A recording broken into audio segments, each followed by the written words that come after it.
What's up, everybody? Welcome back and happy, I guess, Skews Day to you, and also a dubiously happy early birthday to America. We're ringing it in a hell of a fashion this week. I'm Trey. That's Mark. How you doing, Mark?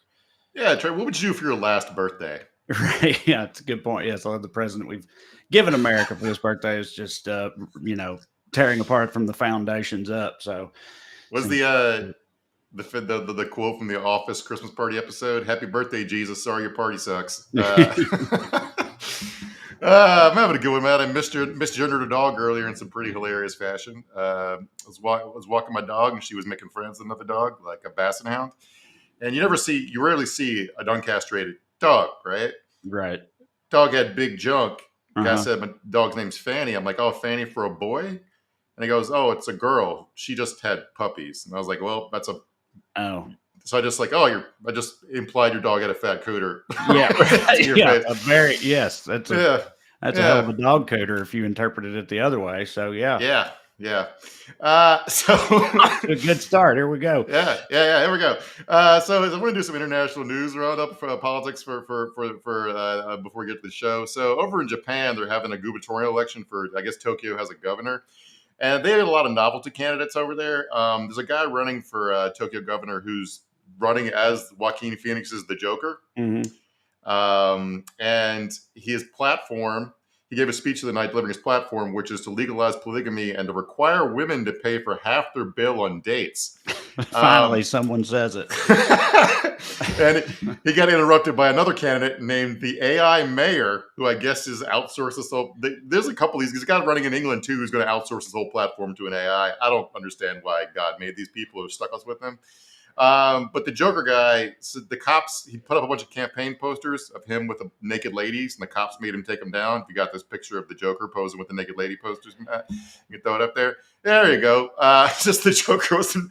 I just want everybody to know it's not just us who's like this. Oh no, I think people know yeah. that Japan is also pretty wild, at least in certain way. I mean, this is like, I don't know, seems like it's straight out of a Japanese game show to me. But you know, it's real life. I got to say, if he wants to do polygamy, but also require women to pay their half, then it's like he's kind of spreading the cost out a little more. You know what I mean? It's not just one woman with half of it; it's 5 or 6. Does he pay one half and they split the other half, or do they split it 6 ways?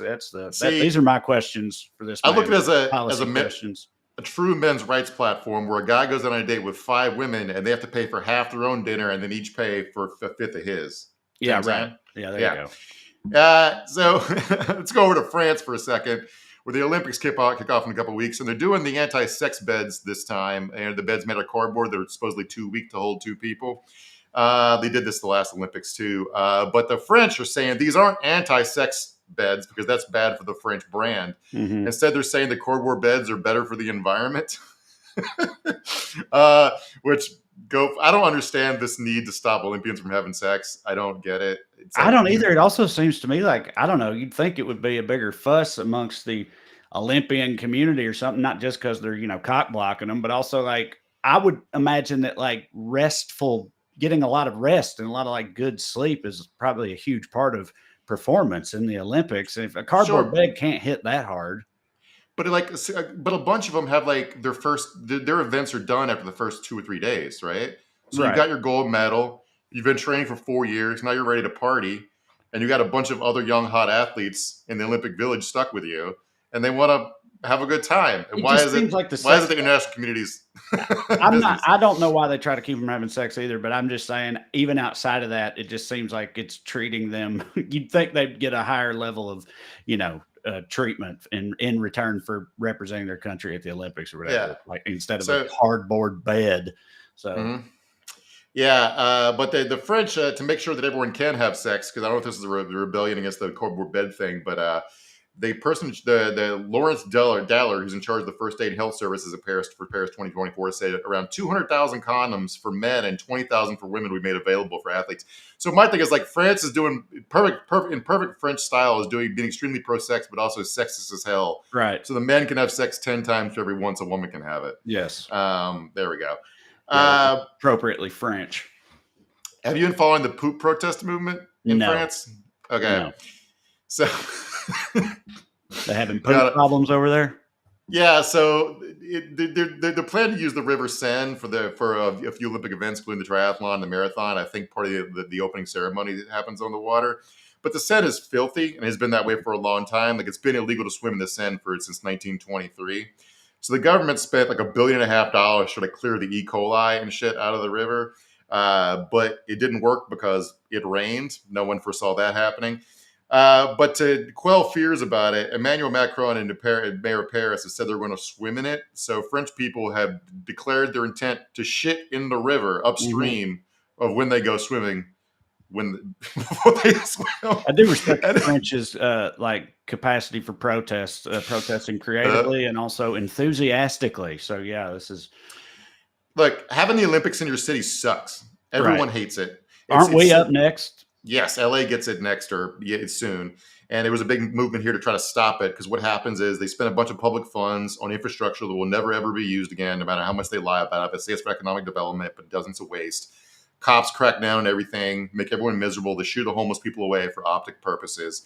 And it's just like, and also it makes traffic fucking suck. You got a bunch of people. Part alone, think about it being in LA, just that part, like this, this is apocalypse every day out here, and everybody knows that. And then you add in like, visitors from every corner of the globe all in the same place at the same time in this city. It definitely seems like it's going to be nightmarish. Having said that, I'll probably try to go watch some diving or something. I'll watch the basketball. But you can imagine how infuriating it is. You got a river you haven't been able to swim in for 100 years, and they spend $1.5 billion of your tax dollars cleaning it up so people from other countries can swim in it for a week. Right?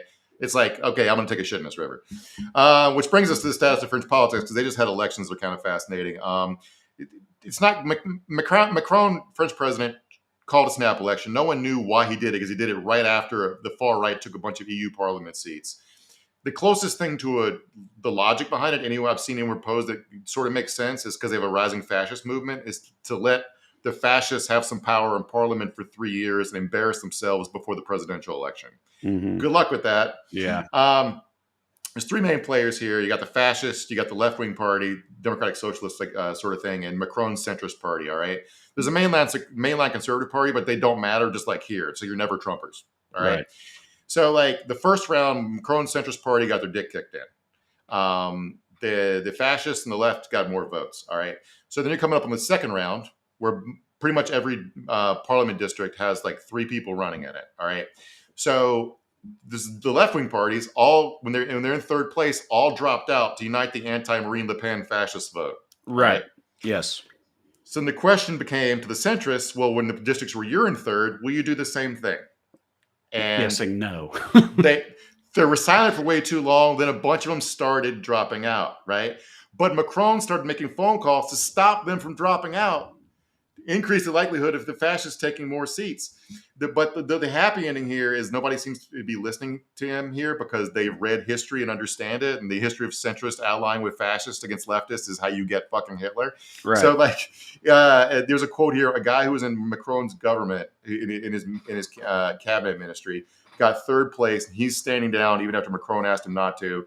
Here's a quote here that I want everyone to remember, and it should ring true all across politics, including the situations we're not talking about in America. Quote, of course I'm pulling out, as the left did for me 2 years ago. Defeats happen. One never recovers from dishonor. Hell yeah. Yeah. Mark out. Seems particularly relevant, like you said, to what we'll be talking about a little later. Speaking of which, let's get into it. Producer Matt is with us behind the scenes, pulling the strings and all that. This is Weekly Skews. I'll tell you more in a little bit, but first, I got some announcements. Of course, if you'd like to see me do stand-up live and in person, go to TreyCrowder.com. Check out my upcoming tour dates. I got Tulsa coming up next, and then a big Northeast run, upstate New York, Brooklyn, Connecticut, Fort Wayne, Dallas, Des Moines, bunch of fun places. TreyCrowder.com. Also there, you can find a link to me and Corey's book, Round Here and Over Yonder, Comedic Travel Guide. We read the audio book if you want to check that out. And lastly, if you enjoy this program and would like to show your support, you can do so by signing up on Patreon. You go to weeklyskews.com/more, or just go on Patreon and search for my name. Either way works. $5 a month gets you access to full-length bonus episodes. We just did 2 in a row. The one last week was our immediate response to the debate debacle, which had just unfolded the night before. We cover anything and everything that comes up in the interim between Skews days, so you can get some more Skews in your life and support the show in the process. As for the show tonight, we're being welcomed by a special guest, Dr. Scott Lemieux, who is a professor of political science who specializes in constitutional law at the University of Washington. He also is one of the founders and a frequent contributor to one of Mark's favorite blogs and a staple of Skews research, Lawyers, Guns, and Money. So we'll get to him a little later, but first we have some fun with the Daily Dumbass. Matt, graphic, please.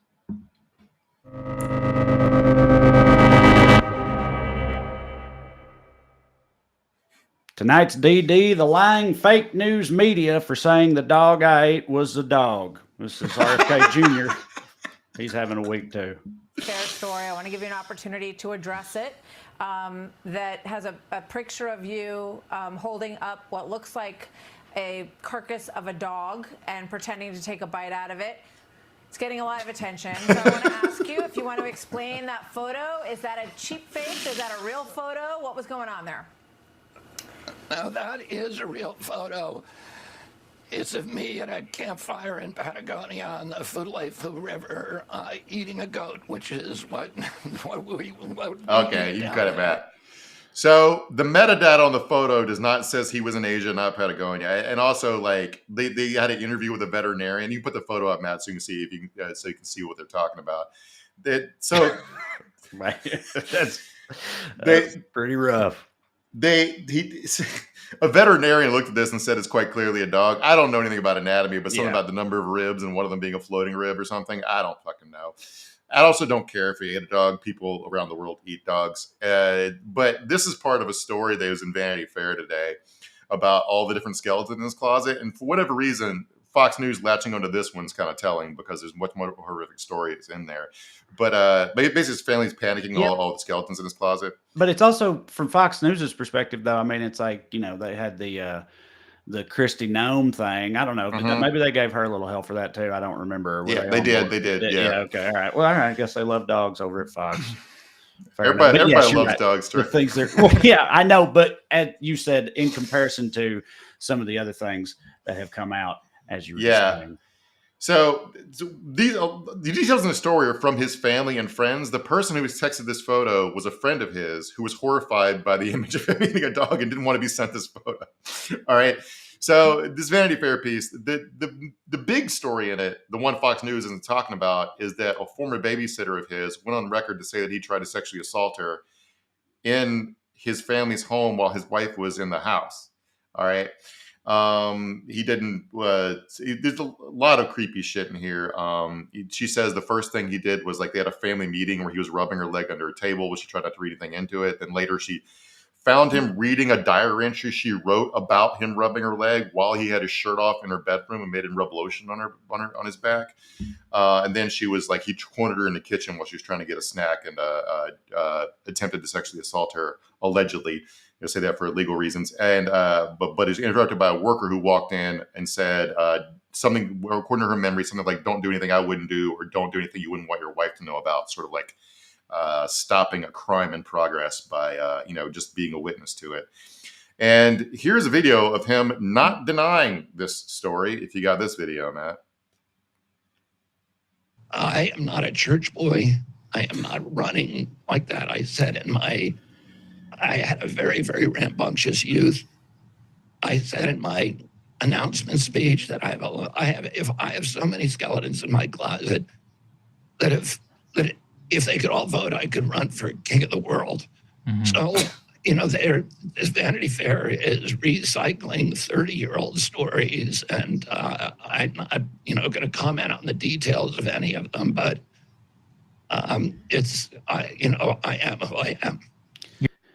That's a wild defense to me. Well, I mean, it's not even really a defense. It's him just being like, yeah, I did a bunch of shit. What about it? Yeah, you know what? Keep looking. You'll find even more. So what? Mm-hmm. What do you want me to say? Like that skeletons in the closet line is why it's like, I don't know if he's trying to get out in front of just everything by being like, well, hey, I never told you I wasn't a piece of shit. I mean, I'm not at all surprised to find that, someone from this particular, an American dynasty, born rich and powerful or whatever, that they've done a bunch of wild shit over the course of their life. It's like basically a cliche, but it's, it still is more than enough to suggest that he ought not be doing what he's doing right now, i.e., trying to be the president or anything else. I didn't really I haven't followed the life and times of RFK Jr. I didn't know he had like a 15-year heroin problem. That like he was, I guess, an assistant DA in Manhattan, and while he was a heroin addict, which you talk about the hypocrisy of the American criminal justice system, but he only went to rehab after he was discovered passed out in an airplane bathroom. And yeah, see, I was just about to say, it's wild how some people can do any like. He was an assistant DA while also a heroin addict. I mean, I don't know. Some people have been globally famous rock superstars while being heroin addicts and jazz icons and stuff. But it's just, because it seems like it lays you down pretty good. Like the type of drug that also makes you pass out in an airport bathroom and you're found unconscious would prohibit you from performing your duties adequately. But, guess some people just just roll with it better than others. I don't know. Or people just don't give a shit and they just let him sleep in the broom closet all day at the office. I got a friend who went to pill rehab and said that some of the people in rehab with her were there for heroin, and they were like three different NFL professional football players who were using it to deal with pain management. And no one ever talks about the high functioning heroin addicts, man. Right. That's what I'm saying. You think of them just like, wrapped up, huddled up with a blanket, like nodding off on a street corner or something like that. But yeah, hell, some of them are Brett Favre. I guess his was pills, but pills is hillbilly heroin, whatever. He could have been on heroin. We don't know. But yeah. Yeah, like this is also because his first time in the public eye was as an environmental lawyer, fighting for environmental causes. He made a whole documentary with his sister, and she couldn't. He was the star of it. HBO was trying to get more Bobby, more Robert in the documentary, but she couldn't put it in there because he was just making up stuff and bullshitting and lying. It couldn't pass legal, right? So she had to recut her whole documentary because he was so full of shit. It's like why is American politics cursed with these assholes, dude? I don't understand it. I think it's just that it's one of those things. It's like the same reason we have a problem with so many shitty cops or something. It's like, and also why so many CEOs are sociopaths and stuff like that. It's like, it attracts a certain type of person. And then also they propagate within that ecosystem. You know what I mean? I think it's hard and just like with cops and anything, some politicians I think are probably okay, but it's like, it just, they thrive and it attracts a certain type of person, and then they thrive within that system, and they, help each other to do so. And it's just, a self-fulfilling thing.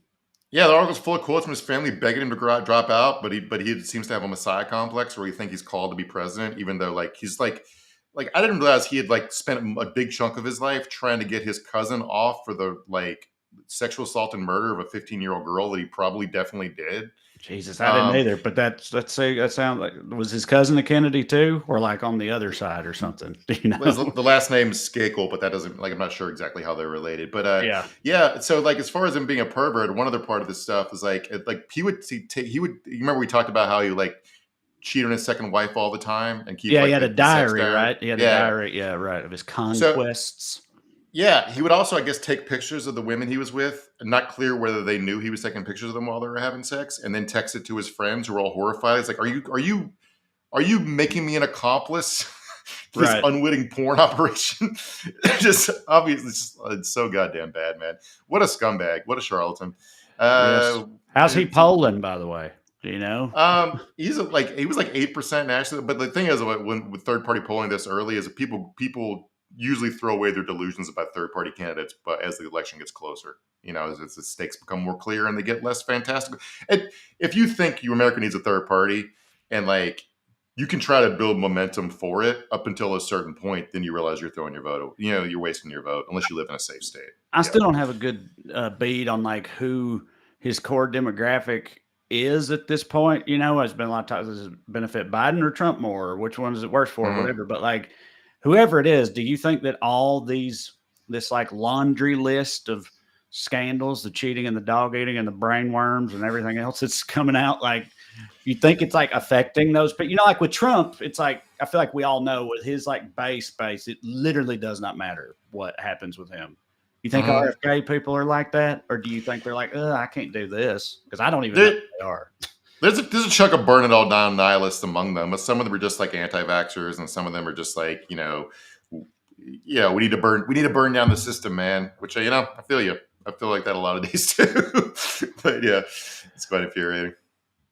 All right. Matt says we're good to go. Our guest is in the green room. We're going to get him out here. Like I said, Dr. Scott Lemieux is a professor of political science at the University of Washington, where he teaches courses on everything from American government to the presidency, constitutional law, the Supreme Court, the politics of power, all seemingly very relevant, it sounds to me. And as I mentioned, he's also one of the founders of the blog Lawyers, Guns, and Money, which if you're not familiar with, you should check out. Like I said, it's a research staple here at the Skews. We're glad to have him. Dr. Scott Lemieux, everybody. Hey, there he is.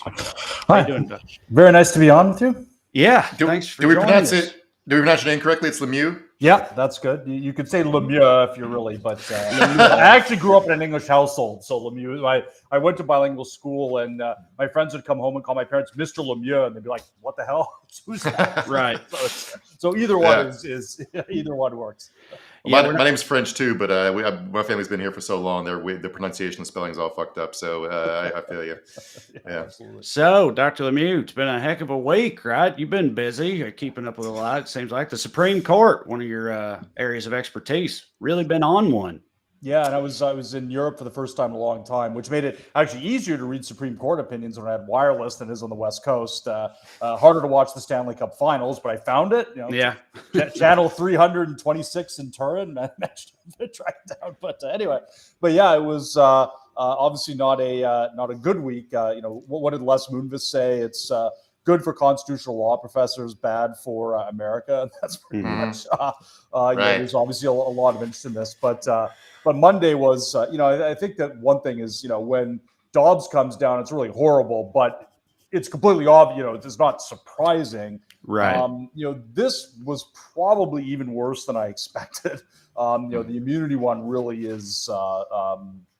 I don't know that I have the capacity to be shocked, but it was about as bad as it could have been. So, I mean, even you are saying that, because that came up on our Patreon episode, and I was saying, like, I feel like there'd been a lot of the narrative around it leading up to it was like, well, the thing about this one is, there's a Democrat in office, right? Biden's the president. It's like, can they even really?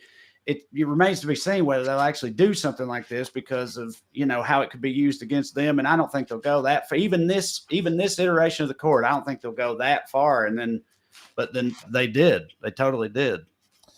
Yeah, and I think one of the many things going on here is that's the real significance of the Supreme Court getting a supermajority. And a lot of people say in an opinion like this, well, did Ginsburg getting replaced by Cody Barrett really matter? This was on most points 6-3. But I think that it's not just that the majority is larger, but that there's so little prospect of there being a Democratic median vote in the court for a long time. So they can create these broad principles, and then if it turns out that they're they apply to a Democratic president, they can always say, oh well, that's the that's not an official act, sort of what they did in the gun control case. Like, wait a minute, what did we say? Like, oh no, we didn't mean domestic abusers can have it. Hold on, right. So I think that's the thing is that if you have a 5-4 majority, that keeps you a little honest because and again, we were a slightly different outcome in 2014 or 2016 from Democrats having the median vote of the Supreme Court for the first time since 1970, and I think that keeps you a little honest. But when there's just so little possibility that the other side will take over, I think that just encourages you to just get, you have the protection of at least 40 senators, so there's really nothing Congress can do. I really do think that it just gives you the incentive to just take whatever you want and just not care. So that's and I just think that it's you could make that 4 years ago I might have thought that this Supreme Court would be strongly committed to conservative principles, but not necessarily to Donald Trump. I think that's the striking thing is just how obviously this decision was engineered to protect Trump specifically. Right. I blogged about it today, but there's that amazing sentence at the end of Roberts' opinion about how, well, this ruling will apply to every, president of every party or regardless of policy. And, first of all, I don't really find, well, presidents of all parties will be kings. I don't find especially reassuring. I don't really like Democrats grossly abusing power either, quite frankly. But it's also just that it's so protesting too much. You say it.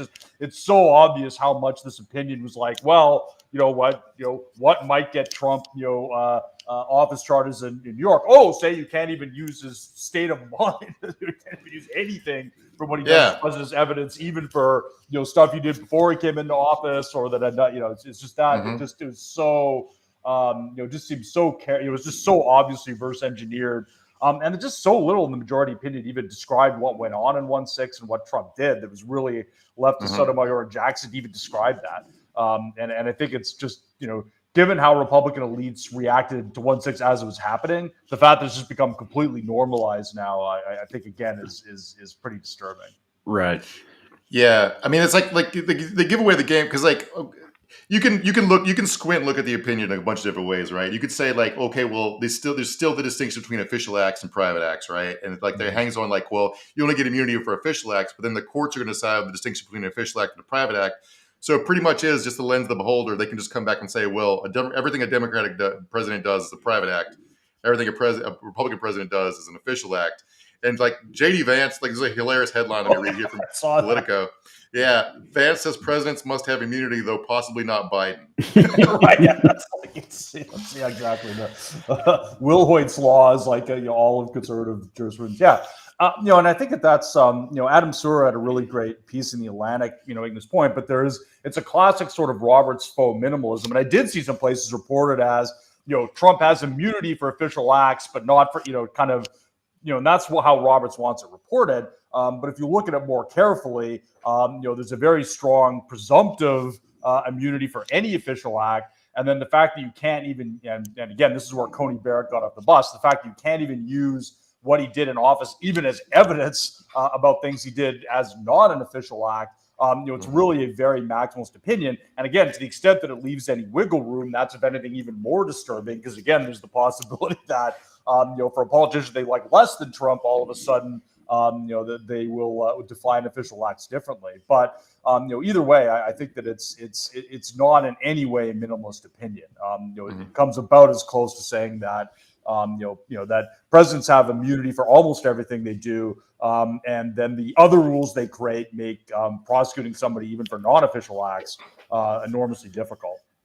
So it's definitely a very, very maximalist opinion, and one we should say that just it has no foundation in the text of the Constitution, right? And it's and again, I'm not I don't want to be like the conservatives, the Constitution doesn't mention privacy, so only but. There's, it's true that everybody reasons, you also have to look at the structure of the Constitution and what it implies, but the structure of the Constitution does not imply a president with absolute power. The phrase right. I mean, kind of ambivalent about executive power. It's right. It seems to be the opposite. It's like one of the founding principles of, this country and our democracy was, no kings. No kings. Right. Wasn't that the revolution? I don't remember the revolution being the monarch isn't powerful enough to right. It just seems obvious to at least all of us sitting here and probably almost everybody listening too. But I was going to ask, you alluded to it, as an expert on this, as someone who knows constitutional law or whatever, I mean, ostensibly they're supposed to make some kind of based in reality or legal history or case precedent or whatever case for having these opinions, right? From your perspective, what is there when it comes to this one? Are they just, there's nothing and they're just doing it because they can do it and just saying deal with it? Or I mean, how? It's not a lot better than that. The stuff is Roberts has this thing. Well, George Washington said that some of the the president's papers may not be exposed to view. And it's to go from there to the president is completely immune from any criminal prosecution for him. If the president orders the military to kill his political rivals, he's it's not. It's pretty hard to get from here to there. It's just again, I just don't see.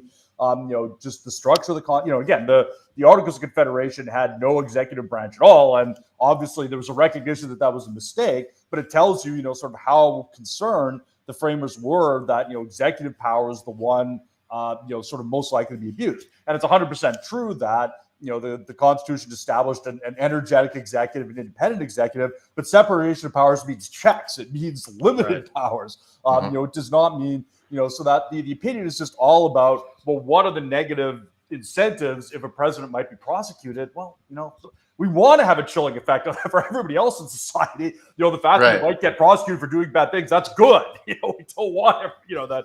Yeah. So I just don't, it's just like that. They're just solely concerned about, it might prevent the president from doing things, but, without saying, what's the public interest and what are the interests of the other branches, and just that's so absent, that it really just takes this sort of one. And again, the truism that the Constitution establishes an energetic executive, as if that's the only story, as if the Constitution isn't also about constraining the executive and ensuring there isn't an abuse of power, and it's clear that the impeachment power, given partisan norms, is just not an effective check. Right. And that's whether the framers were in denial about political parties or didn't anticipate them or whatever. It just doesn't, in a different partisan environment, it might work, but it doesn't. But even aside from that, I don't think impeachment was ever intended. And this is the irony, right? As Sotomayor points out, during the impeachment, Trump's lawyers were like, well, we don't need to be impeached because he can be criminally prosecuted. Right. And then, no, he can't be criminally prosecuted because he could have been impeached. It's this catch-22. Right. And now, again, Trump's lawyers can say whatever they want, but the Supreme Court of the United States is supposed to show some principle. And the fact that they gave Trump more immunity than Trump's lawyers claimed that he had in 2021, I think should get pretty disturbing. Right. And I was trying to spitballing scenarios. Everyone immediately made the same joke about Sotomayor said it in her dissent, right? About it's like you having a SEAL Team 6 assassinate your political rivals. That's, you get immunity for that, right? And I've never thought of Justice Sotomayor as a fringe conspiracy theorist. No. She's pointing out the logic of the law. And they I was trying to spitball scenarios, if Bill Clinton, when the affair with Monica Lewinsky was going to come out, if he'd strangled her to death in the White House, could he have just said, I thought she was a Russian spy, and there not been any legal consequences for it? What's amazing is that the majority doesn't respond to Sotomayor by saying, well, no, of course the president can't do that. It's pretty much the president wouldn't do that. Right. Right. Yeah. And that was the other thing when I assume you saw that when Mike Johnson said, well, obviously no president would do anything illegal or Right. It's that's the whole reason we're even talking about this is because one did, right? It's the whole reason we're even talking about any of this is because the president did do some illegal shit. And now you guys are saying that it's okay that he did. And then, the circular logic, it just goes round and round. It's very, very worrying. I wondered, we saw a take that someone says that this is the worst Supreme Court decision in this country since the Dred Scott case. I was wondering what your take on that is. Where do you rank them? Where's this rank in terms of all time worst? Let's get a list going. This is one of my hobbies. I really should on my blog. I started a series of worst opinions ever that I haven't kept up on it. But there's a couple ways of looking at it. So there's sort of the decision's morality. Sort of B. How is there any legal defense? And C. How much did it alter facts on the ground? So, if you compare this to something like Plessy versus Ferguson, Plessy is obviously a deeply immoral decision. And the logic, I think, can be fairly called gaslighting, the idea that, segregation is not intended to connote inferiority. But the thing about Plessy is that it really didn't affect the facts on the ground. That segregation was well established. There was no will on the part of the federal government to do anything about it. Frankly, had that case been decided correctly, it probably wouldn't have made that much difference. So that, the problem there was just that, pretty much the entire American political elite, believed in segregation and white supremacy. The Supreme Court was really no better, but no worse than, any other institution in the federal government. I think what's striking about this is that, this idea of near total immunity for the president is basically a novel concept. It's not some longstanding conservative principle. It's really just, sort of comes out of nowhere and really is, could create really bad things going forward. So how you compare that, and again, the Roberts Court has had a lot of terrible, between Shelby County and, my pet favorite is Rucho, the case that refused to strike down extreme partisan gerrymanders. It's misreadings of the Voting Rights. They're just countless ones. But this is really up there. That if you combine it in terms of its impact. The fact that it will mean that a criminal president isn't accountable, the bad incentives it creates going forward, and just the total lack of legal justification. I mean, I think Dobbs is terrible. I don't approve of Roe versus Wade being overruled, but reasonable people could disagree about whether the text of the Constitution protects abortion. I can't honestly say that that's a wrong opinion. It's an opinion with bad consequences, but it's not completely legally indefensible. There are lots of conservative conclusions that I disagree with and I would not vote for, but I can't say have no, nothing in favor of them. This is really pretty close to that. There's just, I just don't see anything, text, history, precedent. This really is something that comes out of nowhere. And again, it's just so transparently, and again, I think that, we only an incredibly naive person expects the Supreme Court to be apolitical or non-ideological. But during Bush versus Gore, the political science Howard Gilman kind of made the distinction between high politics and low politics. That it's one thing to have, so for example, when the Bush administration seized medical marijuana, the court's 4 liberals said this does not violate the Commerce Clause. That we don't like this, it's wrong, but our conception of federal power is that it doesn't exceed federal power. Similarly, 3 conservatives said, we hate these pot smoking hippies, but we think this is beyond federal power. I mean, I think that's what we expect, that there's ideology, but at least you apply it in ways that aren't always in your immediate political interest. This is much more about protecting a single individual. It's much more partisan than ideological. And I think that's really bad. And I think that's right up there with Bush versus Gore in terms of just completely unprincipled and just and just really about protecting one particular candidate. And again, I really strongly recommend if you have it at your paywall, Adam Serwer's piece in The Atlantic, I think, does a great job of just talking about how this isn't just a Republican court now; this is a Trump court. Right. I mean, that's what it's like talking about the people used to disagree with their own values and sort of higher values places we describe this high politics versus low politics, but this Supreme Court doesn't just act like Republicans; they act like particularly crazy state legislators. That's a great way of looking at it. And you talked about the difference between a 5-4 majority and a 6-3 majority is they're just talking to each other and they're just kind of up there podcasting. It's their opinions are just rambling theoretical stuff with no connection. We talked a lot about the Chevron deference, and I knew Gorsuch really wanted to get rid of it, but I didn't think they pulled. In my heart of hearts, I didn't really think they'd pull the trigger on it because they have to drink water and eat food and fly on planes too. I mean, when they're not getting free plane rides from billionaires, but they don't want them to fall out of the sky. right. So I didn't think they'd do that, but they just did it. And the through line to all these opinions, beside the general belief that we'll just kill them all, let the money gods sort them out, is they cleared the board in the last week for Project 2025 in a scary way to me. It's not just Chevron's, but it's other regulatory opinions like the SEC, and then this immunity claim. Trump can basically fire the whole executive branch, violate all these federal labor laws, and what are you supposed to do about it? Yeah, I mean, one way I remember when I owe my very small branch of internet fame to Sam Rosenfeld at the American Prospect.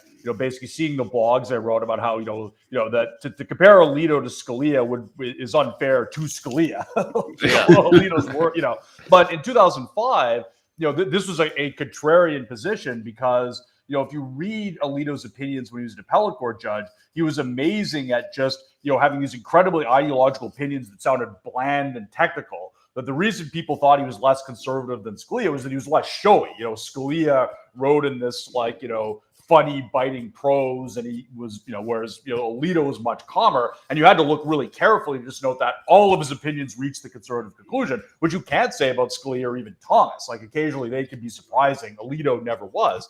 But if you look at it now, all that's gone. Alito used to be the kind of, careful, sort of quiet brains of the operation. Now he just writes it's like reading transcripts of a regional talk show. And part of that is just the epistemic closure, right? The fact that these justices are getting all their media from Newsmax or Fox, they're basically Fox News grandpas. Right.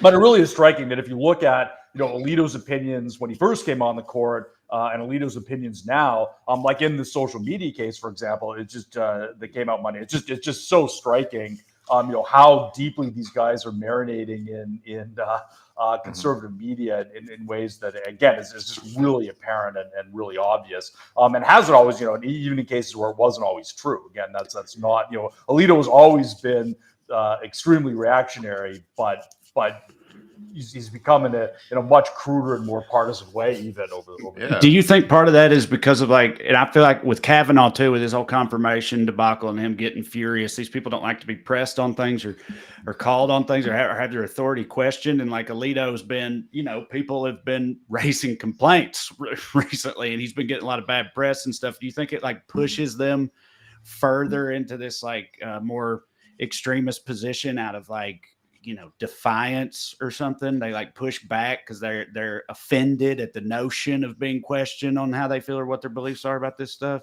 Yeah, and that dynamic has always been really clear with Thomas. Obviously, this kind of resentment against liberal elites. And yeah, with Alito, you could definitely see that. That he's always been a very sore winner. Going back to talking back in the State of the Union when Obama said something completely accurate about Citizens United. Again, going back to my friend Adam, when he wrote in the Atlantic that, when the Supreme Court allowed Texas's abortion law to go into effect before Roe was overruled, this is effectively overruling Roe. Alito literally gave a speech calling out that article, basically, oh, that's inaccurate. That's not, we're not saying anything with the merits of the opinion. And of course, Adam was 100% right. Everybody knew it. But there's this just sort of resentment that anybody, and then after Dobbs, he had that really resentful speech in Europe about how world leaders are criticizing me. It's just that they have everything they want, but they still just, hate being criticized. The fact that, these, the trips that he and Thomas don't disclose, that really is it. That despite, the positions of power they have and that they're getting almost everything they want, any pushback is still too much. Right. And I think that's clearly driving them even further in that direction. I've never seen more miserable winners in my life. Like they've got everything, and they're so mad about it all the fucking time. It's so crazy. Like I remember I listened to a legal podcast a couple weeks ago, and someone made the point that I might want to butcher. This might be a common phrase among lawyers that I'm butchering, but it's something like if you don't use common sense when applying the law, you end up with nonsense. Right. And when you take the Chevron case, the deference decision, and again, the immunity case, by the way, perfect poetry, was named Trump v. US and decided for Trump. I just wanted to point that out. Yeah, it really is. Yeah, it's very. The writers are getting lazy, as they say. Yeah. It's like basically the Supreme Court right now, according to their views, Chevron deference no longer exists, but can be enforced by threatening assassination of the litigants. Yeah, that's right. Clara Jeffrey, Mother Jones said that yesterday. I don't really understand the idea that the president can assassinate his political enemies but can't regulate smokestacks under the Clean Air Act. Right. How is that? That's the thing. How is that? Like they neutered the executive branch in terms of having the power to regulate and whatnot, while also making the executive himself, all powerful, seemingly. Or is he? Or I don't want to talk about Biden. A lot of people brought up, they said, well, Biden, he should do that. He should teach them a lesson with this, call their bluff, utilize this in some way to illustrate how insane this decision is. And I felt like I felt in my head as soon as I heard that, and I'm sure a lot of other people did too, like, he's definitely not going to do that. And then he came out and said what I knew he would say was like, I'm not going to do that. Would be wrong. I'm not going to abuse this power, and I'm wondering what you think about that, that notion that Biden or the Biden administration should somehow weaponize this or try to make a point with it, and the idea that he won't. Like, is that even possible? What do you think about that whole argument? I think that's the right thing. I think that I would be more for Biden to say like, this immunity is wrong and I'm going to take advantage of it. I do think that's the right, not only because it's the right thing to do, but also, this jujitsu won't work. It's like when Texas, going back to that Texas anti-abortion thing about how, it's not criminally enforceable, it's just civil, so you can't bring suits. And Gavin Newsom says, well, what if we do that about gun control? And the answer is, if you do it with gun control, the conservative courts will overrule it. So it's kind of fun to play gotcha, but the problem is that it won't, it suggests that the court's decision is right and you probably can't get away with it. And again, And I do think that we have to worry down the line that, if we start this precedent, that, future presidents of both parties will abuse their power. But I do think that, whatever issues we may have with Biden's performance over the last couple of weeks, I do think that's the correct response. Right. I think it's to say that so no, I do not believe that the president is a monarch, and I'm not going to act that way. But Right. I understand. I mean, I it's not that I don't feel that instinct. So, Right. Well, sure, okay, It's then send the frustrating. Navy SEAls to Right. the Lido residence. I understand that. Yeah, having said that, and you also mentioned earlier, like, just because of the way our system works, impeachment is not a viable option either, because AOC already said she's going to file articles of impeachment on them and all that. But it's like, so what? I mean, what can you do? Is it just come down to basically what Biden said? It's like, well, it's up to you guys. You just got to vote. Keep voting. I hope you vote for the right person. Maybe we'll figure it out eventually. Like, what can you do in a situation like we're in right now? I mean, if you are the Democrats, not just the three of us sitting here, like. Yeah, I mean, honestly, the short term, there's kind of the short term and the long term. The short term, there just aren't a lot of good options. Given the current skew in the Senate, the court is in a really strong position right now. That's just the reality of it. One thing that my branch of political science always wants to make clear is that judicial power is inherently very fragile. That in periods of American history where there's been a real showdown between the political branches and the courts, the political branches win. You think of, the Jeffersonians, sort of pushing back against the court packing by the Adams administration. You think of Lincoln saying in 1857 he wasn't going to enforce Dred Scott, and then following through on that as a president. Just I don't care if Congress passes legislation banning slavery in the territories. I'm signing it. I'm issuing passports to African Americans. I don't care. The less savory example being Andrew Jackson, obviously ignoring positions on indigenous rights. And I think that if in different circumstances, I think that had the court continued to rule against the New Deal, I think FDR would have been able to add justice to the court, and that would be constitutional. But the problem is that FDR had something like 70 senators. That's the difference. That historically, and then the same thing that Thomas Jefferson and Andrew Jackson and Lincoln and FDR all had huge majorities. Right. And that's what's, I think, really disturbing. And the potential for Supreme Court abuse has always been there. But the thing is, for most of American history, the Supreme Court has pretty closely tracked the political branches.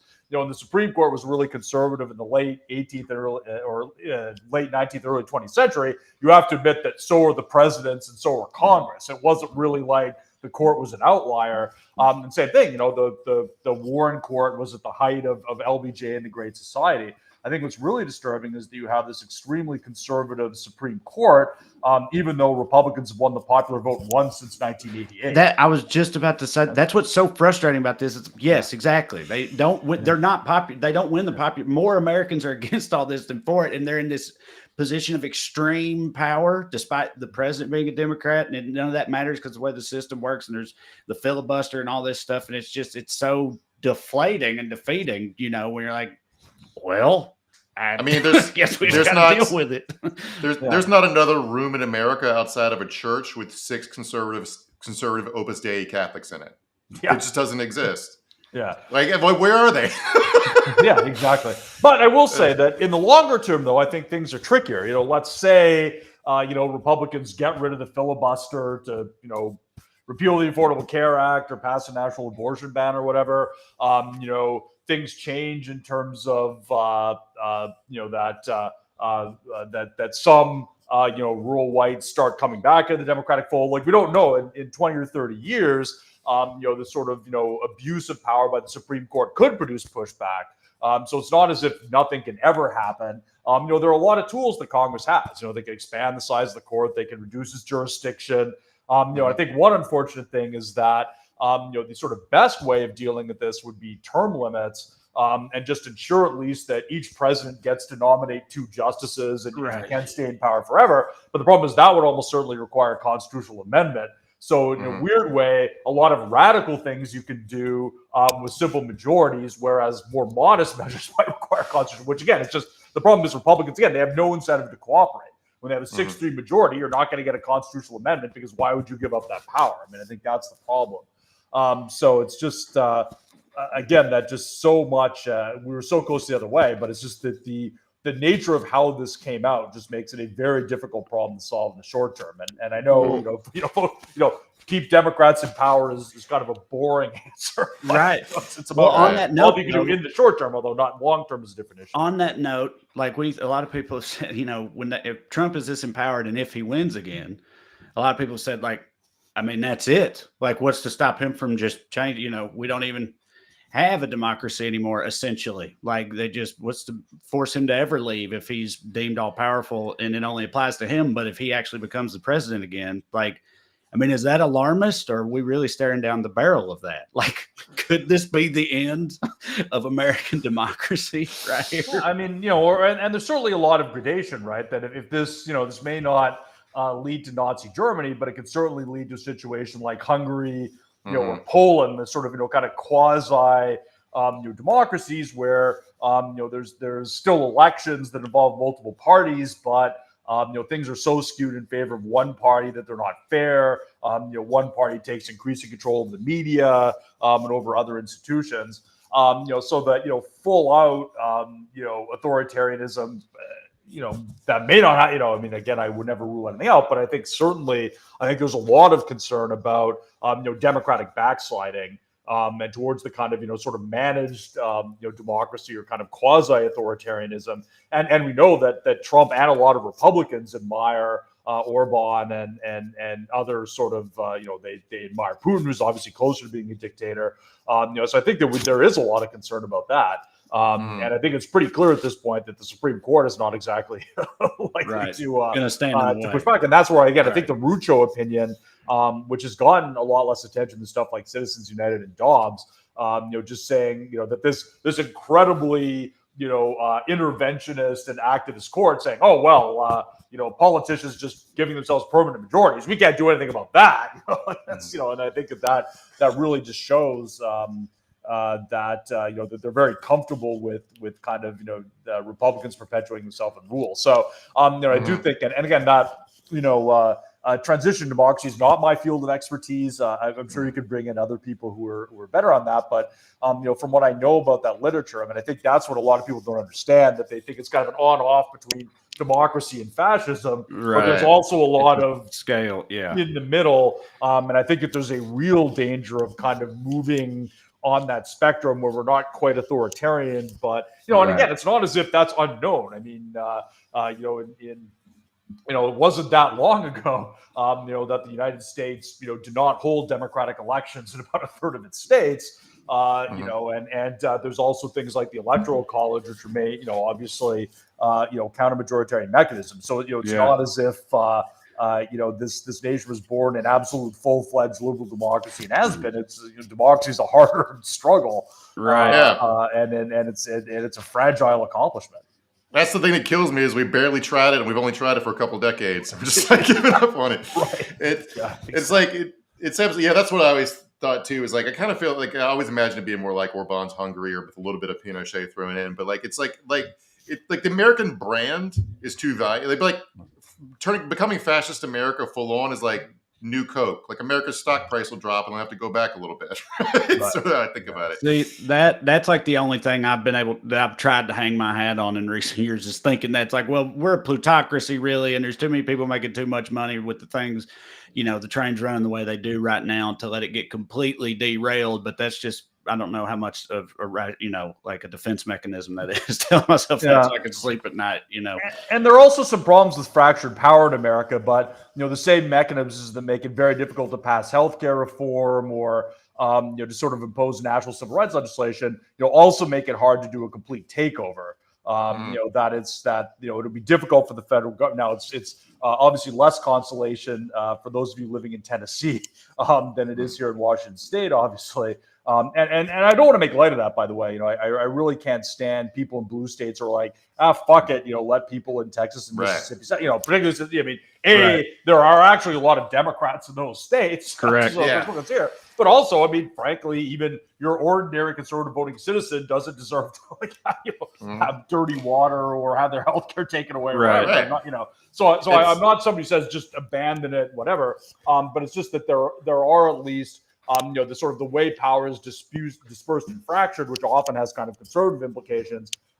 does at least provide some sites for resistance and make it tough for a total Trumpist takeover. And so that at least I think is one thing that we can do some work at the state and local level at least to to sort of to push back that's a little bit of consolation. I think of that little glimmer of hope, we should start to wrap up. Mark, do you have something else for the doctor before we let him go?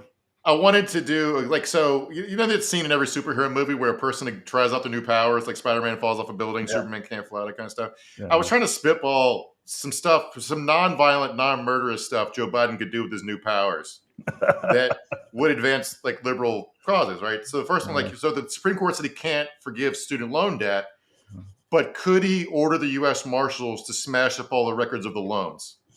I like that, and by the way, that's another thing too. That's another example of tyranny and I think because I've kind of disturbed that a lot of liberals, seem to have internalized the idea that that obviously Biden's student loan program was a huge reach. Obviously, I mean, look, the Congress passed legislation giving the Secretary of Education the power to waive or modify student loan payments. And the Supreme Court's conclusion was literally, that doesn't mean modify student loan payments. Right. Like, what? Right. Sorry, no, Biden was not I'm sorry. That was not a tyrannical abuse of, he was not stretching the meeting. That was a very, very explicit, piece of legislation. And I think even a lot of liberals have just kind of given, because the Supreme Court was probably going to strike it down, acting as if, Biden was abusing his authority. He really wasn't. But it's amazing. Even just using the authority he's given is seen as this kind of stretch. But I do think that Democratic, and I would say that the Democratic presidents can't give up. Obviously it's not a great situation for judges, but I do like on student loans how Obama is going to say, okay, if you can't do this, we'll try something else. And that's been good for our household. My wife got her student loan debt erased for her public service contributions. That even doing simple things like streamlining the process, making it easier to apply, all that stuff. So that I would. That's the other non-despair thing I would say is that yes, the Supreme Court is going to stop you from doing some things, but keep looking. Keep looking for other sources and make them. If they're going to stop you, make them do it. Don't preemptively concede. Right. And I do think that, if the court is going to broadly construe executive power, obviously they're not going to give the same leeway to Democratic presidents, but, think about ways to use that to help people. And even if you don't get political benefits from it, you're still helping people. The student loan one thing, because usually what the conservatives do is like they follow a hyper technical reading of some obscure language. It's like sort of you can see it if you squint. Like it's like the Seinfeld episode where it says the card says moops when it's supposed to be Moors. Right, like that healthcare case. That was exactly. The card says but the student loan thing, they just pretended the language didn't say what it said. It was like okay. The last one I have for you, actually, I had another idea, but I sort of like since like Congress doesn't want the president to negotiate drug prices, could Joe Biden just do like an Ocean's 11 thing and steal some insulin to give out? Right, I like that, or do an Iran-Contra thing, like sell some arms and use the money to buy prescription medications from Canada. There you go. Let's do our own Iran-Contra. You guys are working it out. This last one's more of a can a god make a rock so big he can't lift it type question. But after the Grants Pass case, it said it's illegal to be homeless, and the presidential immunity case, can a president legally sleep outside? That's at least not in Grants Pass or the other places. That's another one where it's just and again it's if this court were a lot more modest, I might be willing to say, okay, maybe the Eighth Amendment isn't the best way of addressing this, although I actually think that Sotomayor's concept is pretty compelling. But again, it's striking that the court is willing to sort of be this aggressive in so many ways about, basically declaring itself the head of all environmental policy and educational policy of the country, but allowing a municipality to literally say, like, you cannot sleep in your own car. I think that's pretty disturbing, and that's just this sort of combination of this sort of whipsawing between extreme libertarianism and extreme authoritarianism is depending on it's weird, right? It's like where the libertarians, where they like how do you square, like you said, like freedom versus authoritarianism, and so many things that seem diametrically opposed. They just roll up into one and nobody blinks an eye, and that's just how it goes. But I don't know. And Gorsuch at least occasionally has like you do see his libertarianism occasionally show up on criminal justice issues and obviously on Indigenous rights. But other than that, it really is just again, there's not really any principle there. It's pretty much punish people the Republican Party wants punished, and the law does not bind people the Republican Party likes. Yep. That's Will particularly Hoyt's hard law. to defend. Yep. Yeah, Will Hoyt's All law. right.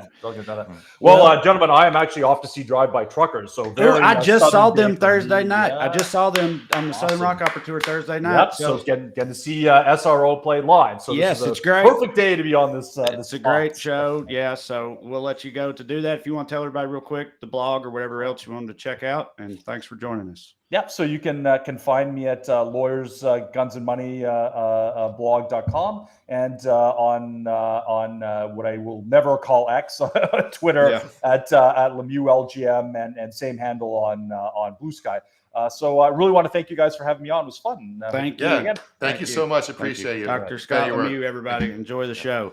All right. And thank you all for watching. We appreciate it. Remember, go to TreyCrowder.com to check out my upcoming tour dates. Check out me and Corey's book. And you can go to weeklyskews.com/more or go on Patreon and search for my name to sign up on Patreon. $5 a month, support the show, and get 2 extra bonus episodes per month. With that said, as long as America's still here next Tuesday, we will be too.